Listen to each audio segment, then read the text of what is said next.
Welcome back. Now in this video we're going to be talking about sales funnel theory and the fundamentals that we'll be assuming. Welcome back. Now in this video we're going to be talking about sales funnel theory and the assumptions we're going to be making as we go throughout the rest of the course. There are two key elements to remember when creating your front-end offer as well as your series of upsells. First, you need to consider determining your sales funnel before you actually create the product.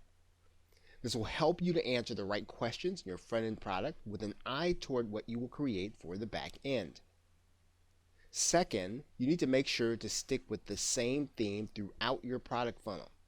This will keep the buyer in the right frame of mind once they purchase the front-end product. For example, if you're solving a problem with webinars, then your upsell should focus not only on the word webinars, but also solve the same problem. Your first concern should be how you're going to sell the product. So, the front-end product should solve a primary need. And in some cases, you may need to split that product into two pieces, one in the front end and one in the back end. So the basic level will be for most users, which is the solution that has the most mass appeal. The advanced section should be for more serious users, and that's what your upsell will go into. Now the front-end offer should have mass appeal and is designed to get the maximum number of people through the front door.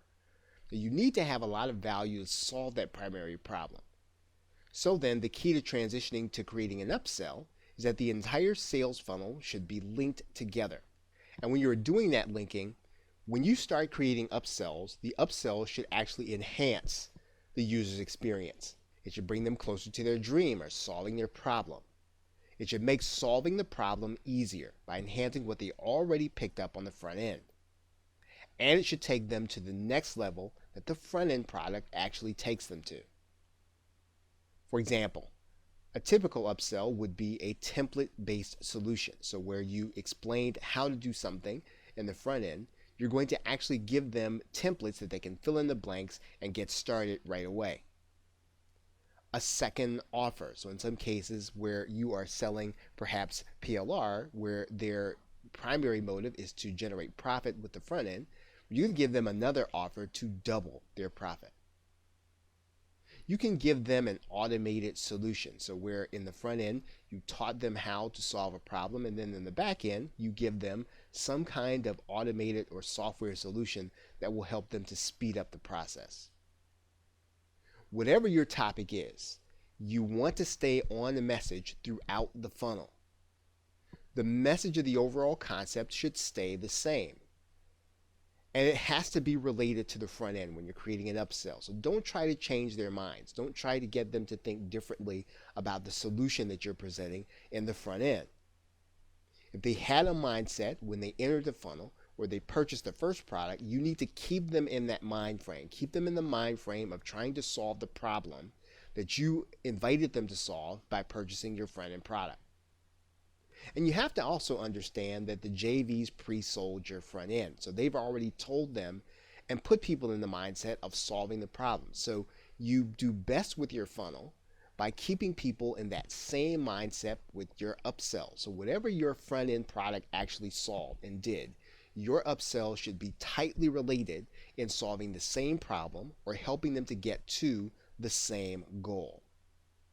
And those are the assumptions that you want to make as we go through creating the various elements of your sales funnel and making sure that all the gaps are plugged. You need to make sure that your funnel is structured correctly and that it is structured theoretically sound so that people will actually purchase what it is that you put together on the page.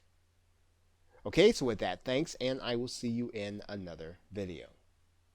Hello and welcome. Now in this video, we're going to be talking about your sales page system and how it fits into what you're going to be doing when you create the elements of your sales funnel. But during this course, we're going to be using the OptimizePress system, which is a WordPress plugin of page building. However, you do not have to use OptimizePress to do any of the things that we're going to be talking about in this course. You can use a cloud-based system like ClickFunnels or Leadpages, or you can use other WordPress plugins like InstaBuilder. What you're looking at right now is an editing screen from OptimizePress, and what's important about any page building system that you're going to be using, especially to create funnels, over multiple products are a couple of things. First, you need to be able to add and interchange header elements whenever you see it necessary or when you need to change things because something may or may not necessarily be converting.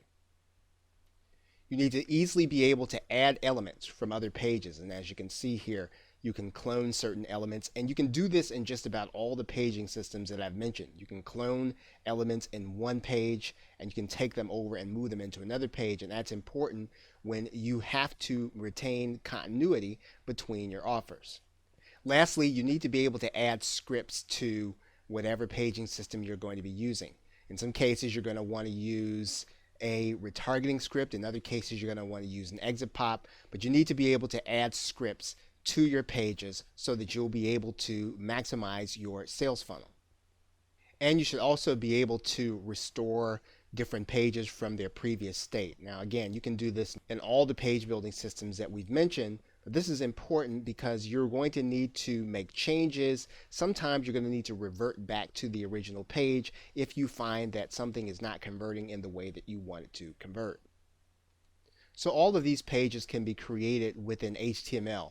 However, it's very difficult to create them quickly and to make changes quickly. And so it's recommended that you use one of the paging systems that you feel most comfortable with, or one that's like OptimizePress, ClickFunnels, InstaBuilder, Leadpages, something where you can make and add in different elements to make your sales funnel work. And so throughout the course, we're going to be using some of the basic page building functions in OptimizePress, although you can use any page building system you want.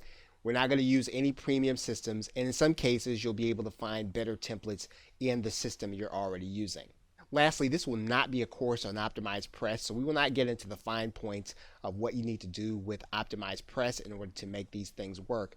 In each and every case, you'll need to find a very simple solution within your page building system. The most important thing is that you understand the what and the why to why we're putting the pages together that we are doing.